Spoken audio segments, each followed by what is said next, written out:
Hello friends, how are you? Welcome to our YouTube channel that is Infinity Legal. Friends, एक बार एक comment आया था कि sir G diploma in labour law and labour welfare जिसे हम short में बोलते हैं DLL एंड ELW, इसके ऊपर एक डिटेल में वीडियो बनाओ। फ्रेंड्स, इसी को मद्देनज़र रखते हुए आज का ये वीडियो होने वाला है। फ्रेंड्स, इस वीडियो में हम डिटेल में हम इंफॉर्मेशन लेंगे जो एक हमारा डिप्लोमा कोर्स होता है जिसको हम बोलते हैं diploma in labour law and labour welfare, और शॉर्ट में बोलते हैं DLL एंड ELW। आखिर क्या होता है ये DLL एंड ELW? आखिर क्यों करना चाहिए ये डिप्लोमा कोर्स? इसमें करियर अपॉर्चुनिटीज़ क्या है? कौन कर सकता है? एलिजिबिलिटी क्या है? क्वालिफिकेशन क्या है? इसका एग्ज़ाम पैटर्न कैसे रहने वाला है? इसके लिए फ़ीस कितनी है? सिलेबस क्या है? ये टोटली आपकी जो क्यूरीज है वो तो हम इस वीडियो में डिस्कस करेंगे। तो let's go friends, we are started now it's important session on diploma in labour law and labour welfare. So okay friends, firstly हम देखेंगे कि ये DLL एंड ELW क्या होता है। डिप्लोमा इन लेबर लॉ आखिर क्या है?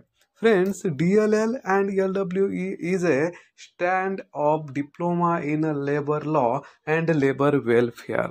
ये किसका शॉर्ट फॉर्म है? Diploma in labour law and labour welfare. Okay friends, it is a specialised diploma course design for those individuals who want to pursue deep knowledge and comprehensive study of labor law and their practical application in the workplace and courts। ये diploma course किन लोगों के लिए है? जो deep and comprehensive study करना चाहते हैं। किसके ऊपर? जो इंडिया में लेबर लेजिस्लेशन है, जो कामगार कायदे हैं, वो आखिर क्या होते हैं, उनका एक्चुअल इम्प्लीमेंटेशन वर्क प्लेस मतलब लेबर लॉ हो गए, इंडस्ट्री हो गए, उनमें कैसे होता है। ये इसका स्टडी जिन लोगों को करना है उनके लिए ये डिप्लोमा कोर्स है। It is provided depth knowledge about the protection and goodwill of the worker। ये जो लेबर लॉ का डिप्लोमा कोर्स है which is totally based on the labour legislation और लेबर वेलफेयर। ये टोटली किसके ऊपर बेस है? लेबर वेलफेयर के ऊपर। तो ये हो गया हमारा DLL एंड ELW का एक इंट्रोडक्टरी पार्ट। ओके फ्रेंड्स, तो हम देखेंगे कि डिप्लोमा इन लेबर लॉ में क्या कवर होता है। सो फ्रेंड्स, आखिर आपने DLL का किया, और अगर आप DLL करना चाहते हैं तो DLL के कोर्स में क्या क्या कवर होने वाला है। तो फ्रेंड्स, सबसे पहले diploma in labour law and labour welfare के कोर्स में, इस डिप्लोमा में एम्प्लॉयज़ और एम्प्लॉयर का जो रिलेशन होता है जिसे हम इंडस्ट्रियल रिलेशन बोलते हैं, ये रिलेशन डिफाइन किया जाता है। इसका स्टडी आप इस कोर्स में करने वाले हैं। इंडस्ट्रियल रिलेशन मतलब ट्रेड यूनियन, इंडस्ट्रियल डिस्प्यूट, इसका भी स्टडी आप इस कोर्स में करने वाले हैं। फिर फ्रेंड्स, आप इस कोर्स में स्टडी करेंगे कि लेबर वेलफेयर क्या होता है, लेबर वेलफेयर लेजिस्लेशन कौन से होते हैं, उनका पेमेंट क्या होता है, उनका मिनिमम वेजेस क्या डिफाइन किया है। All information regarding to the labour law, labour welfare, इसका स्टडी आप इस कोर्स में। ये जो डिस्प्यूट चल रहे हैं एम्प्लॉयर एम्प्लॉय में, इंडस्ट्री और एम्प्लॉयर एम्प्लॉय के बीच में, इसका डिस्प्यूट रिजोल्यूशन के जो वे होते हैं लाइक आर्बिट्रेशन हो गया, मेडिएशन, नेगोशिएशन और एनी अदर पीसफुल मैनर, इसका डीप स्टडी आप इस कोर्स में करने वाले हैं। ओके फ्रेंड्स, तो ये तो हो गया कि आपको बेनिफिट्स क्या होने वाले हैं। नेक्स्ट क्वेश्चन अक्सर लोगों के मन में आता है कि आखिर किन के लिए DLL एंड ELW जो डिप्लोमा कोर्स होता है वो किन लोगों के लिए है, कौन की पढ़ाई कर सकता है। सो फ्रेंड्स, ये इम्पोर्टेंट किसके लिए होने वाला है? सबसे पहले जो HR प्रोफेशनल है, मतलब जो प्राइवेट सेक्टर कंपनीज में काम कर रहे हैं, जिनका लेबर से डेली कांटेक्ट आता है, उन HR प्रोफेशनल्स के लिए ये diploma course is a very important. Secondly friends, हमारे जो लॉयर्स होते हैं, एडवोकेट्स होते हैं, उनके लिए ये diploma course deep study provide करता है ऑन लेबर लेजिस्लेशन। तो सो लॉयर एंड एडवोकेट के लिए भी ये बहुत बेनिफिशियरी रहने वाला है। सो फ्रेंड, नेक्स्ट किन के लिए इम्पोर्टेंट है? जो हमारे स्टूडेंट है, उनके लिए भी ये DLL का कोर्स उपयुक्त रहने वाला है, बेनिफिशियरी है। जो सोशल वर्कर होते हैं, उनके लिए भी एक कोर्स इम्पोर्टेंट है। Students aspiring for careers in industrial relation, labour administration और ह्यूमन रिसोर्स, सबसे ज़्यादा ये डिप्लोमा कोर्स किन स्टूडेंट के लिए इम्पोर्टेंट है? Those who want to pursue deep knowledge, those who want to make career in a labor legislation, in a labor sector, उनके लिए ये diploma course is a very important है। Okay friends, सो अब question आता है कि ये तो हो गया पूरा डिस्कशन अबाउट द DLL। सो इसका ड्यूरेशन क्या होता है? तो बेसिकली अगर हम बात करें तो ये जो डिप्लोमा कोर्स है, इसका ड्यूरेशन 1 ईयर का रहने वाला है। मतलब the duration of the course shall be 1 academic year. आपका जो एक एकेडमिक ईयर होता है, वो 1 एकेडमिक ईयर का ये डिप्लोमा कोर्स रहने वाला है। सो यह डिप्लोमा कोर्स करने के लिए एलिजिबिलिटी क्राइटेरिया क्या है? मतलब कौन ये डिप्लोमा कोर्स कर सकते हैं? So friends, first eligibility criteria है the candidate must be graduate of any faculty और any graduate shall be eligible for this course. मतलब फ्रेंड्स, किसी भी फैकल्टी की, किसी भी स्ट्रीम के अगर आप लॉ ग्रेजुएट है, तो आप ये डिप्लोमा कोर्स कर सकते हैं। इसके लिए क्राइटेरिया क्या है? Diploma in labour law and labour welfare का एडमिशन करने के लिए क्राइटेरिया है, आप एनी ग्रेजुएट होने चाहिए, आपके पास किसी भी फैकल्टी का डिग्री आपके पास होनी चाहिए। ओके, ये तो हो गया एलिजिबिलिटी। सो फ्रेंड्स, इसका एग्जामिनेशन पैटर्न कैसे रहने वाला है? अगर आप DLL के लिए एडमिशन लेते हैं, ये तो 1 ईयर का हो गया। सो इसका एग्जाम पैटर्न है एनुअल पैटर्न। मतलब the examination for DLL and LW shall be held at the end of every academic year. Friends, इसका एग्जाम साल में एक बार, जो आपके एकेडमिक ईयर के लास्ट में कंडक्ट किए जाने वाला है। इसका सिलेबस क्या है वो हम इसी वीडियो में डिस्कस करेंगे। ये तो हो गया एनुअल पैटर्न एग्जाम का। तो सो फ्रेंड्स, इसके लिए पासिंग क्राइटेरिया क्या है? Standard and grade of passing. Friends, each paper shall carry 100 marks. आपका हर एक पेपर कितने मार्क्स का होने वाला है? 100 मार्क्स। और इसके लिए आपको टाइम ड्यूरेशन है 3 years. Passing criteria minimum 35 marks and aggregate 50% mark. एक क्राइटेरिया यूनिवर्सिटी वाइज चेंज भी हो सकता है, ये बात ध्यान में रखिए फ्रेंड्स। अब इम्पोर्टेंट पॉइंट हम डिस्कस करेंगे कि DLL एंड LW के लिए सिलेबस क्या क्या है। तो फ्रेंड्स, DLL एंड LW के लिए एनुअल पैटर्न में एग्जाम है और इसके लिए आपको 5 पेपर्स है। मतलब आपको 5 सब्जेक्ट है, 5 पेपर के एग्जाम आपको देने हैं। तो पेपर फर्स्ट में क्या है? Law relating to labour management relation. ये हो गया आपका पेपर फर्स्ट। पेपर सेकंड है social security legislation. Paper third है principle of wages fixation and the law of wages. ये हो गया आपका पेपर थर्ड। पेपर फोर्थ है legislation affecting condition of work. Fifth paper हो गया आपका प्रैक्टिकल ट्रेनिंग पेपर। इसमें आपको फील्ड वर्क विजिट होने वाले हैं। ये तो हो गए आपके 5 पेपर। फ्रेंड्स, इसमें जो फर्स्ट 4 पेपर है इसका ही आपको रिटर्न एग्जाम होगा, जो हर एक पेपर के लिए 100 मार्क का रिटर्न एग्जाम होगा, जिसका ड्यूरेशन होगा 3 ईयर।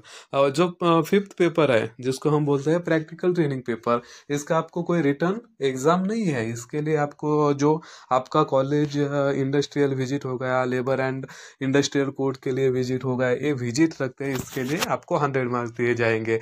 ये हम बाद में डिस्कस करेंगे। अब हम डिटेल में देखेंगे कि पेपर फर्स्ट में आपका क्या क्या लॉज कवर होने वाले हैं और सिलेबस क्या है।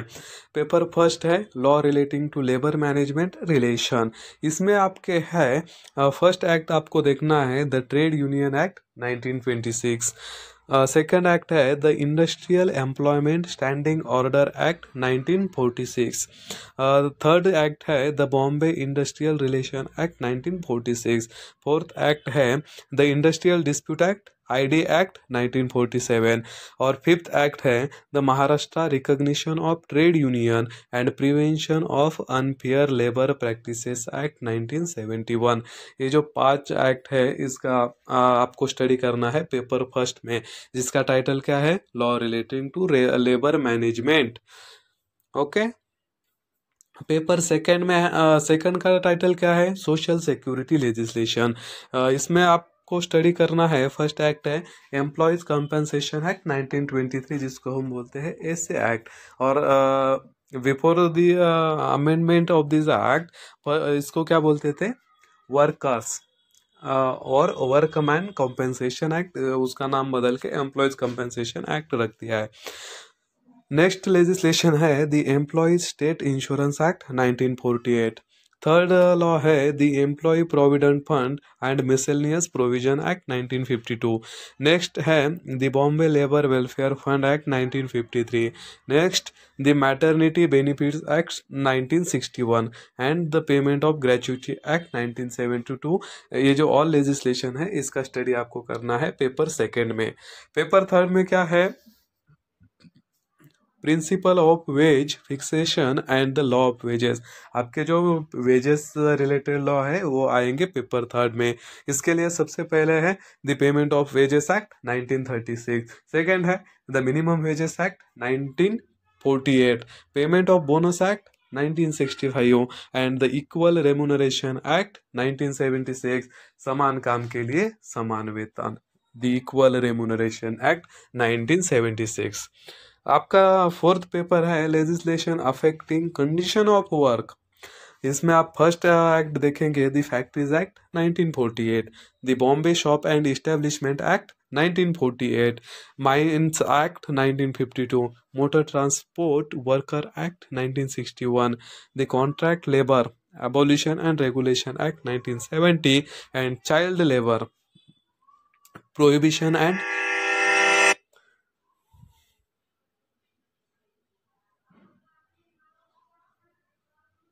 The child labour prohibition and regulation act 1986। ये आप देखेंगे पेपर फोर में। ओके। आपका जो पेपर फिफ्थ है इसके लिए आपको रिटर्न एग्जाम देने की कोई ज़रूरत नहीं है, मतलब इसके लिए रिटर्न एग्जाम ही नहीं है। ये आपका totally based on practical training, इसके नाम में ही सब कुछ आता है प्रैक्टिकल ट्रेनिंग पेपर, और जिसमें आपके कवर होंगे फील्ड वर्क विजिट। इसमें क्या होता है friends field work and viva होक, मतलब आपके कॉलेज के ऊपर डिपेंड करता है। इसमें आपके फील्ड मतलब इंडस्ट्री विजिट हो गए, फैक्ट्री विजिट हो गई, फील्ड विजिट होते हैं।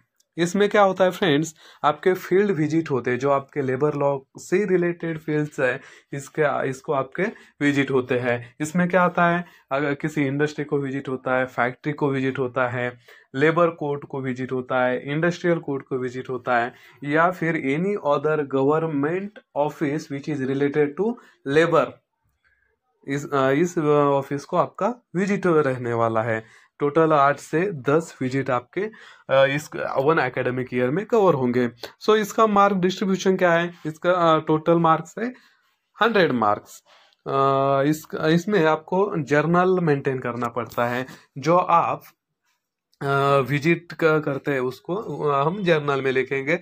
जर्नल के लिए अलग से क्राइटेरिया प्रोवाइड करता है which is depend on each college और यूनिवर्सिटी।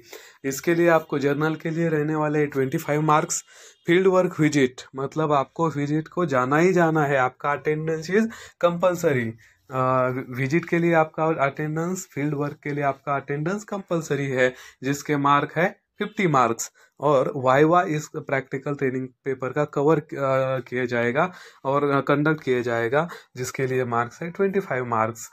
वाइवा में क्या पूछेंगे, which is totally depend on जो आपने विजिट किस ऑफिस को किया है, लेबर लॉ क्या होते हैं, लेबर एंड इंडस्ट्रियल कोड को किया है तो वो क्या है, ये आपका टोटली वाइवा बेस होगा आपके विजिट के ऊपर, या फिर आपका जो ऑल डीएलएल का सिलेबस है उसके ऊपर। ये हो गया पेपर 5। ओके फ्रेंड, ये तो हमने डिस्कस किया कि सिलेबस क्या है, फीस क्या है, स्कोप क्या है, कौन कर सकता है, एलिजिबिलिटी क्राइटेरिया, ऑल डिस्कस किया।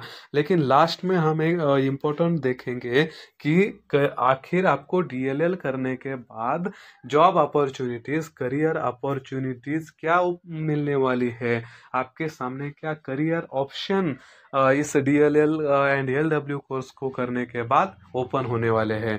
सबसे पहले लेबर ऑफिसर मतलब फ्रेंड्स, दोस्तों, हर एक गवर्नमेंट ऑफिस में, हर एक गवर्नमेंट सेक्टर में उनका एक लेबर डिपार्टमेंट होता है। जैसे हमारा सेंट्रल का लेबर मिनिस्ट्री है, हर एक स्टेट की लेबर मिनिस्ट्री है, उसमें लेबर ऑफिसर की बहुत वैकेंसी होती है। इसमें आप के लिए एक करियर अपॉर्चुनिटी ओपन हो सकती है डीएलएल एंड एलडब्ल्यू कोर्स करने के बाद। सेकंड फ्रेंड्स, हमारा जो रेलवे है, हमारी जो रेलवे मिनिस्ट्री है, उसमें लेबर के वेलफेयर के लिए एक सेपरेट डिपार्टमेंट है और उसका ऑब्जर्वेशन करता है labour welfare inspector, labour welfare officer. उसकी separate vacancy railway ministry fill up करती है, उसमें भी आपको जॉब की अपॉर्चुनिटीज है। फ्रेंड्स, हर एक गवर्नमेंट ऑफिस में लेबर ऑफिसर होते हैं, उसमें भी आप एंट्री कर सकते हैं एज ए लेबर ऑफिसर। अगर प्राइवेट सेक्टर की बात करें तो HR manage in a private sector, हर एक कंपनी को क्या होता है, जो लेबर लॉ का नॉलेज होने वाला व्यक्ति है उसकी बहुत डिमांड रहती है। क्योंकि क्या होता है, अक्सर लेबर होते हैं स्ट्राइक पे जाते हैं या फिर उनकी अनशन होते हैं, डिमांड्स उनके डिफरेंट काइंड्स ऑफ डिमांड्स होते हैं। तो उसको हैंडल करने के लिए अगर लेबर लॉ का अच्छी जानकारी वाला इंसान हो, पर्सन हो, तो वो ऑल सिचुएशन अच्छे से हैंडल कर सकता है। इसलिए हर कंपनी अपने कंपनी में हर कंपनी अपने कंपनी में एक लेबर इंस्पेक्टर, लेबर ऑफिसर की निमणूक करती है, अपॉइंट करता है, जिसके लिए क्वालिफिकेशन क्या लगता है, DLL and W. Private sector में आपके लिए बहुत सारी अपॉर्चुनिटी है। फिर आप लीगल एडवाइजर के रूप में भी काम कर सकते हैं। अगर आपका डीएलएल एंड डीएलडब्ल्यू हुआ है, आपके पास लेबर लॉ का अच्छा खासा नॉलेज है, तो आप किसी प्राइवेट फर्म को, लीगल या फिर companies, different kinds of banks, as a labour adviser के रूप में काम कर सकते हैं। इंडस्ट्रियल रिवॉल्यूशन मैनेजर का भी आपको एक पोस्ट होता है, वो भी आप उसके भी लिए आप उसके लिए भी आप इंटाइटल हो सकते हो। या नेक्स्ट ऑप्शन आपके लिए आता है एनजीओ, जो नॉन गवर्नमेंट ऑर्गेनाइजेशन है, एनजीओ होते हैं, वहाँ भी आपके लिए करियर अपॉर्चुनिटीज बहुत सारी उपलब्ध हैं। या फिर आप किसी लॉ फर्म को ज्वाइन कर सकते हैं। अगर आपका डीएलएल एंड एलडब्ल्यू हुआ है, आपके पास लेबर लॉ का अच्छा नॉलेज है, तो आप एज अ एडवोकेट किसी लीगल फर्म को ज्वाइन कर सकते हैं। या फिर आपका एलएलबी हुआ है, आपने डीएलएल का ये किया है, उसमें मास्टर किया है, तो आप स्पेशलाइज इन लेबर कोर्ट में आप इंडिविजुअल प्रैक्टिस कर सकते हैं, स्पेशलाइज प्रैक्टिस कर सकते हैं। और फिर गवर्नमेंट लेबर डिपार्टमेंट जो होता है, उनमें भी लेबर ऑफिसर का पोस्ट होता है, वो भी आप दे सकते हैं और उसके लिए भी आप एलिजिबल हो सकते हैं after completion of DLL and LW. तो फ्रेंड्स, ये हो गया पूरा discussion all about diploma in labour law and labour welfare. अगर इसमें फ्रेंड्स कुछ आपको एडिशन इंफॉर्मेशन चाहिए तो हमें कमेंट करें। और फ्रेंड्स हमारा जो यूट्यूब चैनल है इन्फिनिटी लीगल, इसको सब्सक्राइब करना ना भूलें, क्योंकि इसी तरह की इम्पोर्टेंट अपडेट्स वीडियो आपके पास हम लाते रहते हैं। सो okay friends, thank you for watching video. Thank you.